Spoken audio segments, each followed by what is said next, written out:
Habel berjalan di atas pasir, prajurit soliter menyeret pedang hitam panjang di belakangnya. Jubah hitamnya berkibar tertiup angin. Pedang itu haus, sudah terlalu lama sejak itu merasakan darah. Kapan? Hari di mana dia membantai 10 orang di sebuah bar tanpa berkeringat. Mereka berdarah dan menjerit seperti babi saat dia memotongnya menjadi potongan-potongan berdarah. Dia tidak bisa mengingat wajah mereka tidak pantas untuk itu. Sangat sedikit petarung yang cukup luar biasa untuk diingat, itu semua hanyalah daging mati. Dia menyesap dari botolnya dan menghela nafas. Apa dunia ini tidak punya tantangan lagi? Betapa membosankan keabadian yang terbentang di depannya. Bebannya sebagai pejuang terhebat sepanjang masa membebaninya lebih berat daripada rantai. Itu sudah tua dan berkarat diangkat di atas bahunya dan digenggam dengan satu tangan berdarah. Sekitar 15 kaki di belakangnya, rantai itu terhubung ke sarkofagus, batu gelap yang merupakan bagian dari dirinya, seperti halnya mata, kulit, atau jantungnya. Jika dia terbunuh dalam panasnya pertempuran yang hebat, dia akan bangkit darinya, siap untuk bertarung dan membunuh di lain hari. Semua karena tindakan saudaranya yang tidak berharga, tidak berguna. Dia mendongak ketika dia mendengar deru langkah kaki dan tentang baju sirah. Prajurit atau apapun yang lewat di sekitarnya, sekitar 20 dari mereka mengelilinginya. Iya, pegangannya semakin erat pada pedangnya. Salah satu prajurit menyebut sesuatu tentang dia yang ditahan atas perintah raja atas pembunuhan yang tak terhitung. Habel hanya bisa menguap. Bacotan.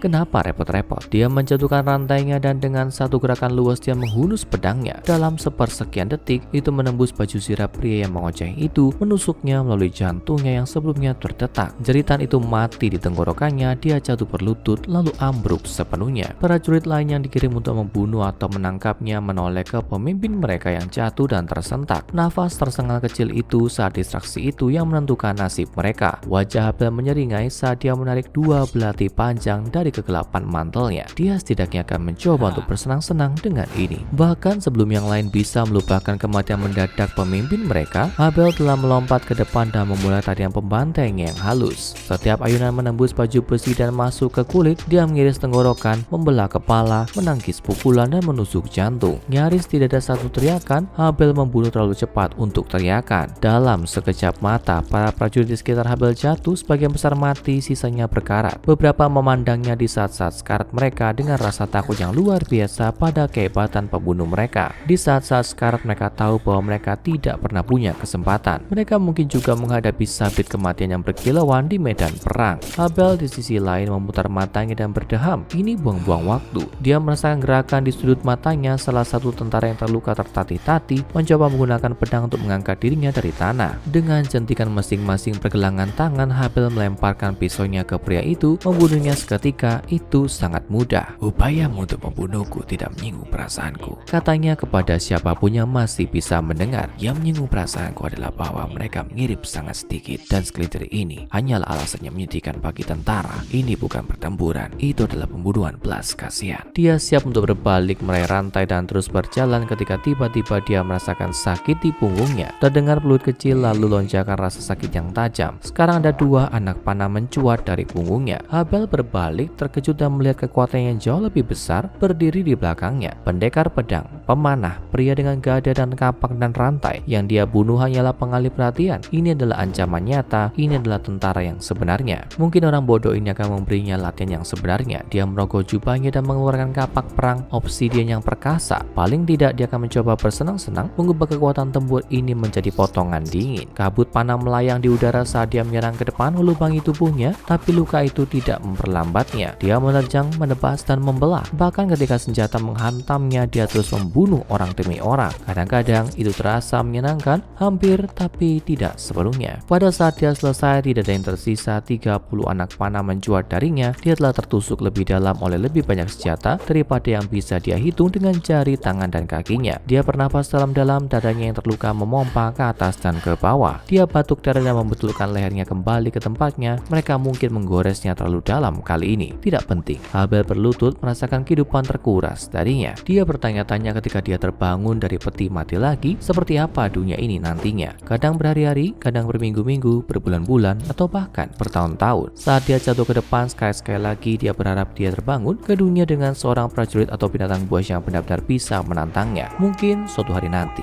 Ini adalah salah satu dari banyak nyawa Habel ratusan tahun sebelum dia ditahan oleh organisasi SCP. Dia mungkin prajurit terhebat yang pernah hidup, mati, dan hidup kembali. Dia adalah seorang pria yang sangat mematikan, sehingga dia tidak hanya ditahan di ruang penahanan di bawah laut, dikelilingi oleh penjaga yang sangat terlatih dan bersenjata. Itu punya senjata nuklirnya sendiri, siap untuk merusak dan memusnahkannya, dan seluruh area penahanannya jika dianggap perlu. Dia mungkin bukan patogen anomali yang menular, atau bahaya memetika yang mematikan, atau binatang raksasa yang menembakkan bola api penghancur dunia ke segala arah. Tapi jika pembantaian satu orang ini dibiarkan sendiri, tidak ada keraguan bahwa dia akan secara metodis membantai dengan caranya sendiri menuju umat manusia sampai skenario akhir dunia tingkat XK tak terhindarkan. Dia didorong oleh kebencian dan haus darah yang hampir tak berdasar. Dia hanya hidup untuk bertarung dan membunuh. Dan tidak hanya dia memiliki kemauan dan keterampilan untuk menjadi kekuatan pemusnah, tapi kemampuan anomalinya juga membuatnya disesuaikan dengan sempurna untuk tugas itu. Dia memiliki kekuatan fisik, kecepatan, dan daya tahan yang secara besar-besaran ditingkatkan, menerima jenis kerusakan yang akan membunuh beberapa manusia normal untuk mengalahkannya. Meskipun itu hanya sementara, Habel akan selalu bangkit kembali ke sarkofagus hitamnya untuk mengancam organisasi SCP di lain waktu. Secara efektif juga tidak mungkin untuk melucuti Habel karena dia memiliki kemampuan anomali untuk menarik senjata mematikan dari dimensi Saku sesuka hati, dan kemahirannya dengan senjata ini tidak seperti prajurit manapun yang pernah dikenal dunia sebelum atau sesudahnya. Selama kelolosan tahanan, dia secara teratur membunuh puluhan penjaga organisasi yang terlatih dengan keunggulan numerik dan senjata jarak jauh yang jauh lebih canggih. Meskipun merupakan humanoid sederhana, dia menguras sumber daya penahanan secara gila-gilaan. Terlepas dari kecenderungan kekerasannya, Habel masih merupakan manusia hidup yang dapat dikenali meskipun merupakan anomali yang sangat mematikan. Hal ini membuat beberapa petinggi di organisasi memunculkan ide yang menarik. Bagaimana jika kemarahan abadi Habel dapat dimanfaatkan? Bagaimana jika mereka dapat menggunakan sumber daya mereka untuk membentuk kembali pembunuh yang mengamuk ini menjadi pedang setia untuk tujuan organisasi? Lagi pula jika dia mau lawan yang layak, siapa lagi yang lebih sebanding daripada monster anomali yang dihadapi organisasi setiap hari? Dan selama mereka menyimpan sarkofagus itu, bahkan jika Habel terbunuh dalam menjalankan tugas, dia tetap akan diperhitungkan. Dalam banyak hal, jika dia bisa dilatih dan benar-benar ditundukkan, tidak akan ada aset yang lebih baik untuk perjuangan mereka yang akan datang. Logika inilah yang memungkinkan anomali bekerja untuk organisasi SCP dengan imbalan keuntungan yang mengarah pada pembentukan gugus tugas taktis baru yang inovatif, GTT Omega 7 Pandora Box. Grup ini menjadi kartu ucapan selamat datangnya organisasi SCP. Untuk misi yang sangat berbahaya atau berpotensi mematikan, mereka dapat mengirim Habel bersama dengan sekelompok tentara organisasi yang sangat terlatih yang bahkan dihormati oleh prajurit kuno yang memegang pedang. Sementara seperti senama mereka, Pandora Box semuanya akan berakhir dengan tragedi yang mengerikan. Untuk memulainya, mereka mencapai beberapa hasil sukses misi tertinggi dari gugus tugas taktis manapun dalam daftar gaji organisasi. Tidak ada tugas yang terlalu menantang bagi mereka untuk ditangani dan dihancurkan. Ini jauh dari yang diharapkan. Habel, salah satu SCP paling kejam yang pernah mereka tahan, tiba-tiba menjadi aset besar bagi operasi mereka. Alat penting dalam petualangan mereka untuk menjaga anomali tetap terkendali. Dia telah menghancurkan legion tentara pemberontak kacauan selama pembobolan ke lokasi aman mereka. Dia melawan prajurit Marshall Carter dan Dark LTD yang dibayar dengan baik, terlatih dan dipersenjatai dengan baik selama penggerebekan organisasi pada operasi clandestine mereka. Dia bahkan berhadapan langsung dengan beberapa anomali paling mematikan dalam penahanan selama kelolosan massal. Sulit membayangkan bagaimana mereka bisa hidup tanpa dirinya. Tentu saja mesti Habel lebih bahagia dari tahun-tahun sebelumnya. Pada kenyataannya, sebagai pejuang yang bekerja, diberi berbagai misi, dan lawan yang sering masih ada sesuatu yang mengganggunya. Pikirannya diburu oleh paus putihnya, pencarian tanpa henti untuk lawan yang benar-benar layak, seseorang atau sesuatu yang benar-benar dapat membuatnya tertantang. Selama ribuan tahun meninggalkan lawan mati di belakangnya, tidak ada yang membuatnya lebih bahagia daripada bertemu sesuatu yang benar-benar menjatuhkannya. Pacuan baru baginya untuk dikerjakan. Oh, betapa luar biasanya hari itu. Akhirnya organisasi mulai mengalami masalah. Mereka kehabisan misi untuk diberikan pada Habel. Lagi pula dia bukan jenis operasi yang bisa kamu berikan misi apapun. Potensi kerusakan jaminannya benar-benar mengejutkan. Dia akan meneralkan anomali lalu membantai semua orang dalam jarak 100 kaki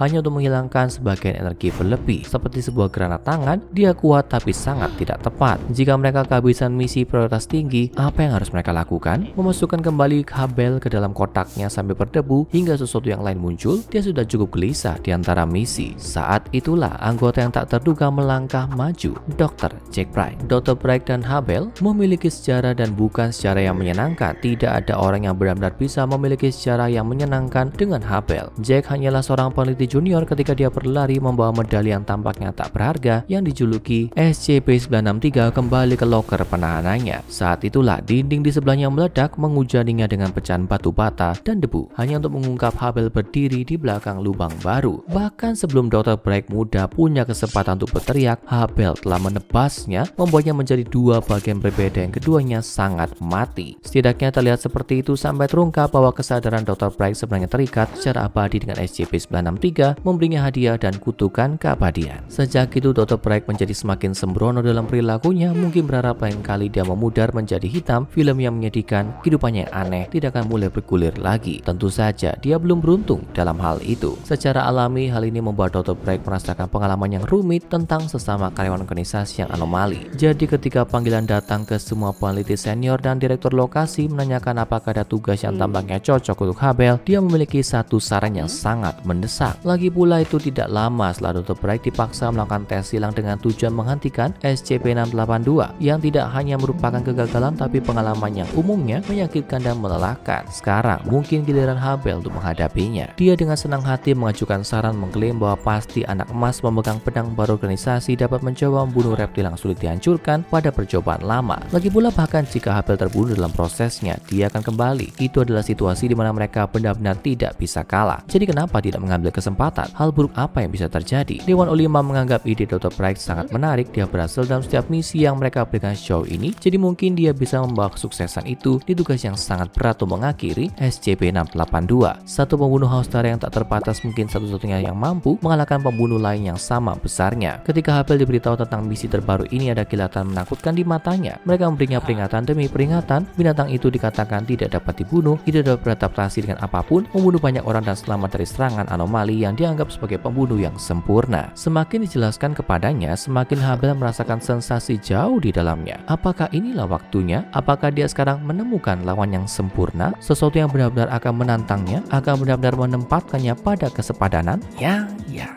Dia menerima misi tanpa pertanyaan. Habel akan melawan SCP-682 sampai nafasnya habis. Untuk mempersiapkan pertandingan, SCP-682 dilepaskan ke area yang aman. Medan berbatu seperti gurun dipatasi di semua sisi oleh perimeter organisasi berjarak ratusan meter di semua sisi. Mereka pikir yang terbaik adalah pertikaian terjadi di sini. Lagi pula dengan kombatan seperti Habel dan SCP-682, itu pasti akan membuat kekacauan dengan satu atau lain cara. Habel melangkah dengan angkuh ke medan pertempuran. Tak lama kemudian membawa pedang paling kuat yang pernah dia buat. Itu sesuatu di antara Claymore dan gergaji mesin, sebuah penyatuan keji yang memberikan senjata yang menghasilkan tingkat kejahatan gila yang belum pernah terlihat di medan perang planet bumi sebelumnya. Membawa benda ini, Habel merasa seperti seorang raja dan dia akan membunuh monster paling kuno. Saat dia mendekati 682 dan mengamati semuanya, dia bisa merasakan jantung yang berdebar kencang di dadanya. Itu adalah reptil mimpi buruk yang besar. Dia bisa melihat sisik yang mengeras menjadi karapas yang kuat saat dia mendekat. Taringnya yang besar dan bergigi, otot yang menonjol dan berotot, serta cakarnya yang seperti belati. Oh iya, itu dia. Binatang buas itu menggeram padanya saat dia mendekat. Dia hanya tersenyum, membusungkan dadanya dan berkata, "Aku pernah mendengar cerita tentang makhluk sepertimu, hewan-hewan bersisik dan daging yang luar biasa. Cakar dan taring, ahli dalam pertempuran, bahkan lebih besar daripada kecerdasan luar biasa yang bersembunyi di balik mata binatang itu. Mereka mengatakan jenismu pernah memerintah bumi dari tumpukan harta yang sangat besar, membunuh dan memakan semua yang tidak menyenangkanmu. Tapi kamu dijatuhkan dari singgasanamu satu demi satu oleh para prajurit hebat yang tidak lagi hidup di dunia ini sampai tidak ada lagi, dan kamu hanya menjadi mitos belaka. Bahkan aku mengira kamu hanyalah dongeng, tapi di sini kamu berdiri di hadapanku, seekor naga yang hidup." Menanggapi pidato sombong Habel, monster itu hanya menggerutu dan mencaci dia, mengklaim dia tidak lebih dari anjing peliharaan organisasi SCP yang menyedihkan, mengikuti perintah dan dimanipulasi. Itu tidak menunjukkan rasa hormat untuk Habel sebagai lawan yang sebanding, hanya gangguan lain yang dihadapkan padanya dalam upaya sia-sia untuk menyelesaikan hidupnya yang malang dan tampaknya abadi. Habel tidak bisa menerima sikap kurang ajar seperti itu. Dia melompat ke depan, menghunus lemur bergaji mesinnya perkasa, siap untuk membelah binatang itu menjadi dua. Namun apa yang tidak dia duga adalah gerakan SCP-682 selanjutnya, melemparkan kepalanya ke pedang Habel, merobek potongan besar daging dan tulang, dan benar-benar membingungkan Habel dalam prosesnya. Untuk pertama kalinya dalam pertempuran sengit seumur hidup, Habel berpikir, apa yang aku hadapi di sini? Kekuatan kepala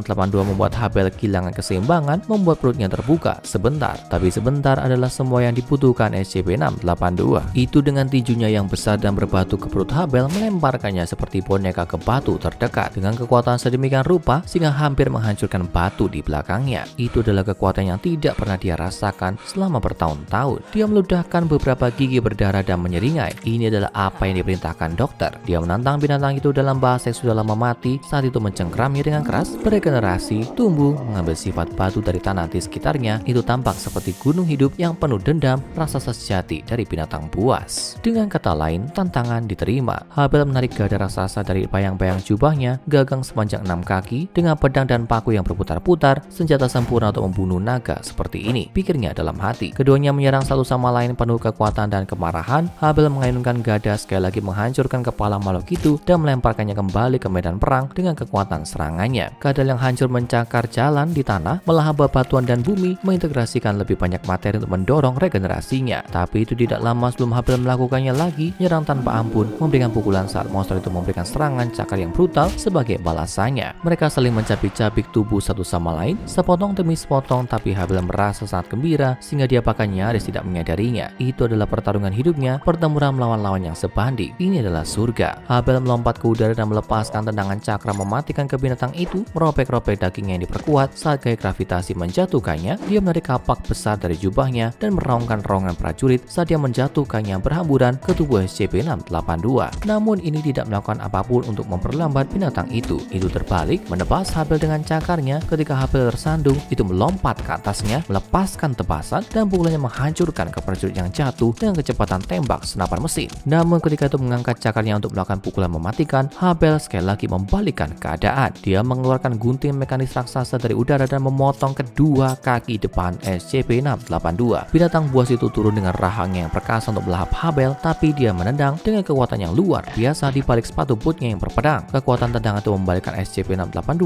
ke punggungnya. Sekarang giliran Habel untuk mengeksekusi lawannya. Meskipun pada tingkat tertentu dia pikir akan sangat memalukan kehilangan binatang yang begitu kuat dari dunia kardus ini. Tetap saja pertempuran adalah pertempuran dan begitulah cara mereka bertempur. Dia melompat ke 682 dan mengamuk, menebasnya tanpa henti dengan pedang demi pedang, mencabut yang baru setiap kali yang lama pecah karena keganasannya. Dia berteriak dalam kemarahan, pertempuran yang tidak biasa, robek, memotong, mengoyak. Ya.